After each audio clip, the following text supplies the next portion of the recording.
Oi, meu nome é Rosana Beni e eu comecei a minha carreira profissional no plano de turismo. Foi através do turismo que tudo aconteceu. Eu voltei dos Estados Unidos, onde eu fiz faculdade, em 1979. Por volta de 1980, eu tentei ingressar no turismo, até porque o meu inglês era muito forte, já tinha tido nota grau máximo no TOEFL teste. Porém, fiz alguns testes na Stella Barros Turismo e não fui chamada. Fiz alguma coisa para o Alcântara Machado, congressos, e quando fui convidada a ser estagiária da Paulistur na administração Ábido Antônio Haddad.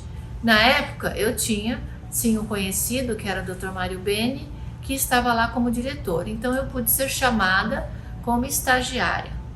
Ali me dediquei muito, aprendi. Quando o meu tio saiu, o Dr. Mário Beni, que eu pude ser efetivada. Nós temos uma regra na família que não podemos proteger familiares, que o familiar tem que lutar muito para atingir algum cargo. Então, quando ele saiu, eu acabei sendo efetivada na Paulistur e comecei a administrar lá eventos de turismo, congressos da ABAV, recepção de jornalistas estrangeiros, enfim, desenvolvi toda a minha carreira de início ali. Houve uma mudança na Paulistur de presidente, entrou o Dr. Domingos Mantelli Neto, que também me deixou continuar fazendo os trabalhos de eventos.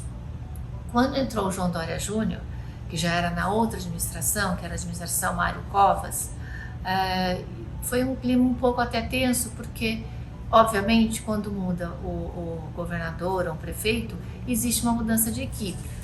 E eu acabei permanecendo justamente pela minha dedicação ao trabalho e pelo meu conhecimento de fazer os eventos e congressos nacionais e internacionais de turismo.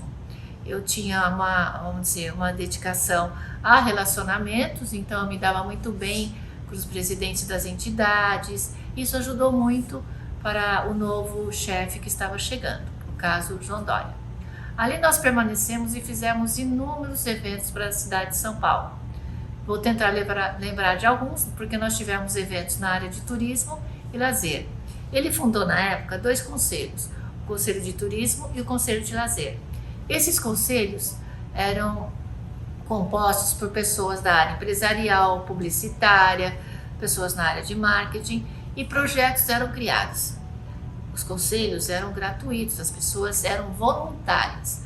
Nós criamos, vocês devem lembrar, da Praça do Bexiga, do Troca-Troca, a Praça das Antiguidades, os passeios que tinham, isso só na área de lazer.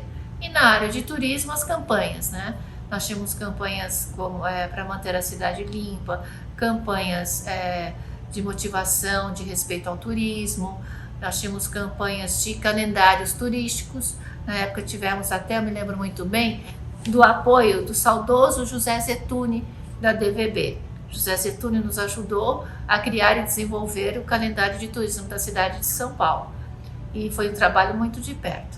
Além disso, eu trabalhei muito com as escolas de samba. Foi uma época que o sambódromo estava lá no seu início, e os carnavais de bairros, né, até recordando um pouco, eu já vinha na experiência de carnaval de bairro desde a outra administração de Ábido Antônio Haddad e Mantelli. Então, essa experiência toda me fortalecia a cada ano que passava. Eu me lembro muito bem até que nosso querido amigo Fausto Silva ligava e falava, ele ainda na Gazeta, falava: Rosana, hoje nós vamos falar de carnaval, você não consegue para mim umas sambistas, um samba aí para mim, para colocar no Perdidos na Noite? E como o João Dória sempre teve essa ligação de unir o público formador de opinião na área social, artística, empresarial e esportiva, então eu aprendi também a fazer essa união para um objetivo único, que era a promoção do turismo de São Paulo. Dentro do turismo de São Paulo, me foi dado também para coordenar as cabines de informações turísticas da cidade de São Paulo. Essas cabines tinham apoio de uma empresa, na época acho que era a Aspa, alguma coisa assim, e nós tínhamos recepcionistas bilíngues e vários pontos dessas cabines pela cidade de São Paulo. Eu tinha um parceiro, até um colega de vocês de turismo, que é o Adi Tonoli, que trabalhou comigo nisso. Depois eu sei que ele foi para a hotelaria. E nós conseguimos manter as cabines de informação muito bem organizadas. Tivemos o Passaporte São Paulo. O Passaporte São Paulo foi um dos grandes projetos da administração Dória. Ele continha uma série de restaurantes, de hotéis e de equipamentos de lazer para a pessoa vir passar o final de semana em São Paulo. Nesse final de semana, ele teria preços mais viáveis nos hotéis, porque o hotel tinha muito movimento durante a semana, São Paulo sendo uma cidade de negócios. E no fim de semana, a ocupação era baixíssima. Então, atendendo uma solicitação da Associação de Hotelaria, foi criado o Passaporte São Paulo e eu tive o prazer de coordenar esse passaporte, batendo de porta em porta nos estabelecimentos para dar àquela pessoa que tivesse o passaporte São Paulo, por exemplo, você vinha a São Paulo, se hospedava num hotel e ele tinha esse passaporte onde ele poderia ir num restaurante do Jardins ou no restaurante do bairro do Bexiga ou numa churrascaria ou num teatro com desconto por causa do Passaporte São Paulo. Eu lembro muito bem de uma campanha maravilhosa que nós fizemos com Raul Cortez, dentre várias campanhas, né? Com Raul Cortez, um filme maravilhoso até, gostaria de tentar achar esse filme, onde nós colocamos a Avenida Paulista, acho que foi gravado bem de madrugada, bem cedinho, estava vazia ainda. Ele vinha numa charrete, chique, tipo charrete do Central Park, e ele fala assim, vocês acham que eu estou onde? Em Nova York? Alguma coisa assim. Aí ele tira o passaporte do bolso e fala, estou em São Paulo, venha também para São Paulo no final de semana. Enfim, era uma campanha muito motivadora. Foram projetos assim que nos deram muita experiência e muito destaque também. Eu acredito que o turismo naquela época estava muito unido, todos por um objetivo, no caso da cidade de São Paulo e o estado de São Paulo. Por quê? Tínhamos uma grande parceria com o secretário, tinha o Carlos de Carvalho, que era o coordenador de turismo do estado de São Paulo, e tínhamos o secretário estadual também, que nos dava todo o apoio. Então era a união, estado com município. E assim pudemos fazer desse tema um tema de captação de turistas, não só para negócios, mas também para lazer. Foi quando nós promovíamos as estâncias turísticas, enfim, um projeto muito grande, sempre apoiado pelo saudoso Horácio Neves e o Brasil Tours, que era, na verdade, a nossa grande mídia, e se não saísse no Brasil Tours, você não estava com nada. Era um status, né? Era algo assim, até pela veracidade dos fatos. Ali só entravam fatos reais e atualizados. Então era uma bíblia, né? Que a gente tinha para poder continuar. Eu lembro que eu tenho muitos recortes lá em casa ainda para lembrar essa minha carreira. Voltando ainda ao turismo de São Paulo, o carnaval, graças a Deus, também foi um sucesso. Foi quando começou-se a captar muitos patrocínios para o carnaval de São Paulo. Sempre esse olhar empresarial que João Dória sempre deu e dá até hoje em qualquer gestão que ele se encontra. Eu aprendi muito com ele e aprendo até hoje. Dentro disso, dentro de São Paulo, nós tivemos o convite, quando o ministro Zé Castelo Branco assumiu o ministério, o convite a João Dória ser o presidente da Embratur. E na época foi tudo muito rápido. Eu lembro que o João Dória me chamou a Ana Regina Bicudo e o publicitário Luiz Lara. Foram os 3 primeiros funcionários que ele chamou para acompanhá-lo na Embratur, inclusive para montar o evento de posse, toda a ação e a campanha que chamava o seguinte: Novo Brasil, Novo Turismo. Nunca me esqueço dessa frase.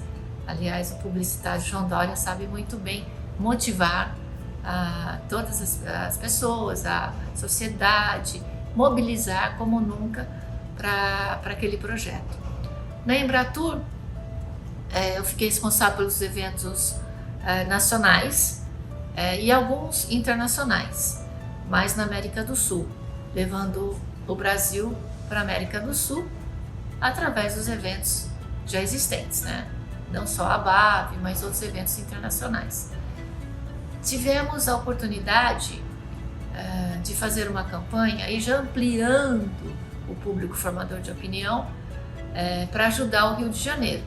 Era uma época que o Rio de Janeiro estava precisando de um resgate na imagem, e eu me lembro muito bem que fizemos reuniões com Chacrinha, com Xuxa e uma série de outras pessoas que moravam no Rio, e o tema dessa campanha ficou muito assim marcado comigo, porque eu fui responsável por fazer esses contatos e pegar a adesão dessas pessoas juntamente com a agência de publicidade e com a direção da Embratur.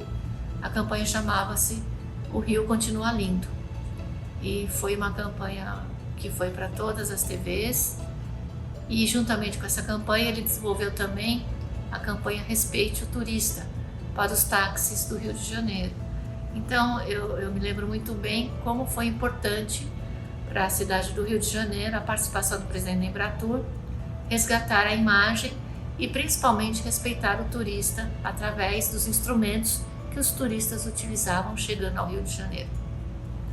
Sobre os outros estados, nós tivemos campanhas maravilhosas enquanto nós desenvolvemos o Rei Pelé. Estou falando assim por cima, porque foram muitas campanhas. Nós criamos uma estatueta onde o Rei Pelé, conhecido no mundo inteiro, era o embaixador da paz. A Embratur agendou, através da sua direção e do presidente, a visita do Rei Pelé aos grandes líderes mundiais. Por exemplo, o Pelé chegava até o Papa com essa estatueta da paz, que era o Cristo Redentor, e entregava e acabava sendo noticiado pelo mundo todo. Eu me lembro que nós entregamos uma no aeroporto para Desmond Tutu, que ele tinha uma passagem pelo Rio de Janeiro, e eu fui responsável porque ele ia dar uma coletiva de imprensa e eu tinha que fazer esse cerimonial da estatueta para o Pelé entregar na hora. O Pelé foi nosso embaixador da paz, ele nos ajudou muito nas campanhas e é um querido amigo e parceiro até hoje, e sempre trouxe o melhor do Brasil para o mundo, eu acredito. Foram muitas campanhas na Embratur, foi quando o contato internacional cresceu, a imagem do Brasil deixou de ser somente o carnaval, não que seja negativo, mas foi também por uma imagem de negócios com a visita do presidente para vários líderes. Eu quero só voltar um pouquinho. Quando eu ainda estava no turismo de São Paulo, eu me lembro que eu era muito jovem e nós levávamos a promoção do turismo paulista e fizemos sempre junto com alguns hotéis, e tinha o Mukesh Chandra que cuidava do turismo do sul, dos hotéis, acho que Laje de Pedra, e ele tinha um prêmio que era muito, vamos dizer, prestigiado, o Troféu Laje de Pedra, e eu acabando tendo contato com ele, fiz muito trabalho e tal. E o prêmio, eu não sabia, tinha um destaque, acho que chamava um novo talento no turismo, alguma coisa assim. E eu fui pega de surpresa e recebi o troféu Laje de Pedra como um novo destaque no turismo. Aquilo me motivou demais, eu tenho essa foto e eu quero inclusive agradecer. E com o Mukesh hoje, dono dos restaurantes Golfinda, também luta muito pelo turismo aqui de São Paulo ainda. O Mukesh Chandra foi um grande motivador, incentivador. Quando a gente faz a coisa séria e a gente é motivada, isso ajuda muito. Durante a nossa gestão, entre Paulistur e Embratur, na gestão ainda Dória, entre os dois, foi fundado o Convention and Visitors Bureau de São Paulo, do qual eu fui parte do grupo que fundou essa entidade tão prestigiada até hoje, e eu acabei também assumindo a diretoria no intermédio antes de assumir a coordenação de eventos da Embratur. Então, o Convention Visitor Bureau de São Paulo foi uma grande experiência para mim. Eu sempre gostei muito de unir grupos, unir pessoas, e dizem que é quem tem um número 3 no nome, né? Eu nasci dia 30. E por isso tive a ideia, me espelhando no sucesso do Michelão, com o Clube do Feijão Amigo, aquela alegria, aquela motivação, aquela união, eu me pensei bastante e falei, que tal a gente fazer um clube das mulheres chamado Clube da Salada Amiga, que era o objetivo reunir executivas na área de lazer, tanto na área de hotelaria quanto de turismo, enfim, todas as áreas que motivavam o turismo.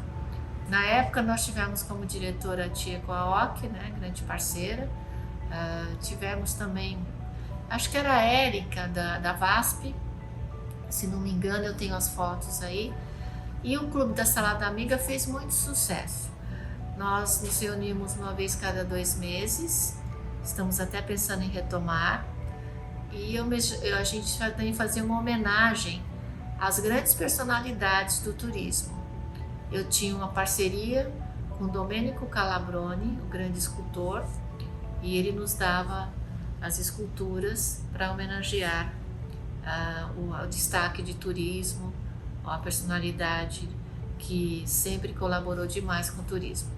O Clube da Salada Amiga ficou muito tempo atuando e depois cada um segue o seu caminho. Eu acabei me separando da minha sócia, a Lúcia Moreira, uma querida, e enfim a gente acabou não dando tempo para cuidar disso, que eu fui para o caminho de criar, né?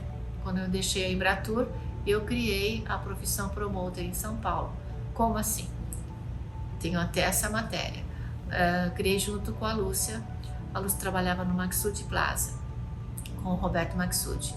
E eu vi a Ana Maria Tornag no Rio de Janeiro fazendo os eventos sociais, promovendo locais. Eu falei, puxa vida, isso ainda não tem em São Paulo. Quando eu tirei férias, estava para ser inaugurado o Maritim Hotel na Praia do Forte. O Edson Desenho, saudoso e querido, um gênio na publicidade, me convidou, juntamente com a Lúcia, para ajudar a inaugurar esse hotel, o Maritim Praia do Forte, hoje Tivoli Hotel. Até quando eles fizeram aí comemorar alguns anos de existência da fundação, eles nos convidaram. E foi maravilhoso, foi um avião de personalidades, foi uma motivação para a Praia do Forte hoje, que é um must no turismo brasileiro. Eu mesmo frequento muito a Praia do Forte. E aí eu comecei a minha carreira como promotor, foi a que iniciou essa carreira aqui. Acabei dando até algumas palestras em faculdades e tudo mais. Graças ao turismo, eu tive muita experiência na organização de eventos nacionais e internacionais. As viagens que fizemos, os congressos da BAV, os congressos da área, e isso ajudou demais a minha profissão de promoter, a minha profissão de organizadora de eventos sociais. Realizei mais de 2.500 eventos sociais como promoter, realizo até hoje, né? Hoje eu estou dando uma assessoria na Sabesp, né? Na parte de eventos também, no voluntariado. Mas para você que está começando no turismo, você que gosta dessa área, indiscutivelmente você tem que ter um preparo. Acho que um dos meus maiores preparos foi ter um segundo idioma, o inglês. Isso me ajudou demais. Você saber a história do turismo, você se dedicar às experiências, começar de baixo, assim que eu digo, não é de baixo, que tudo tem um valor, mas ter experiência em cada área e escolher qual que você se identifica. Porque se você não se identifica com aquela área, não faça só pelo dinheiro. Assim, como é que você cresceu? Como é que você ficou tão conhecida? Eu nunca pensei em ser conhecida. Eu pensei em trabalhar, fazer direito, entregar mais do que foi me pedido, e eu sou assim até hoje. Sou divorciada, realizei meus grandes sonhos, inclusive quebrei paradigmas. Aos 47 anos, eu casei de véu e grinalda. Lógico que uma promoter tinha que ter no mínimo 600 pessoas no casamento, né, gente? Senão não era promoter. Foi divertido, ainda estava assim, por herança genética, pude ser mãe aos 52 anos, de gêmeos, Anitta e Rafael, hoje já estão com 13 anos. Continuo trabalhando, aliás, na gravidez foi ótima. Se você está pensando em ser mãe, começar algo, realizar um sonho, nunca é tarde demais para você pensar no seu sonho. seja ele qual for. Você não se preocupe com a sua idade, nem tão jovem, estou muito jovem, estou muito mais velha. Não, o importante é realizar o seu sonho através da ética, do trabalho, do profissionalismo, né, dos valores humanos, mas principalmente, se alguém pergunta assim, mas que idade você tem? Qual é essa idade? Você fala assim, eu não tenho idade, eu tenho vida e vou viver minha vida e realizar os meus sonhos.